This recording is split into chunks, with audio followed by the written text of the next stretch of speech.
ওই মানুষগুলি আমারে দেখে নাই, আমার জান্নাত দেখে নাই, আমার জাহান্নাম দেখে নাই, শুধু আমার নবীর কথা, আমার কোরআনের কথা বিশ্বাস করে তারা জাহান্নাম থেকে বাঁচতে চায়, আমার জান্নাত চায়, আমার সন্তুষ্টি লাভ করতে চায়। ফেরেশতারা সাক্ষী থেকে যাও, ওই মাহফিলে যত লোক হাজির হয়েছে সবাইকে আমি ক্ষমা করে দিলাম।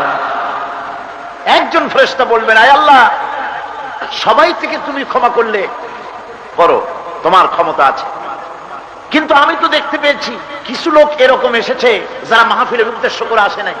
ওরা আসছে এরকম একটা সমাবেশ, এরকম একটা প্যান্ডেল, বলে কি একটু শুনি, তারা আসছে ভিন্ন কাজে, মাহফিলের কাজে আসে নাই, শোনার নিয়ত করে আসে নাই, তুমি কি তাকেও মাফ করলে? আল্লাহ পাক বলেন, আমার রাসূল বলছেন, আল্লাহ পাক জবাবে বলেন, ফেরেশতারা, এটা কোরআনের মাহফিল, যেখানে কোরআন আলোচনা হয়, যেখানে আমার নবীর সুন্নাহর আলোচনা হয়, সেখান থেকে হতভাগ্য করে কাউকে ফিরায় দেয় না। এমন একটি মাহফিলে আমরা শরীক হয়েছি, মহব্বতের সাথে আলহামদুলিল্লাহ বলবেন না?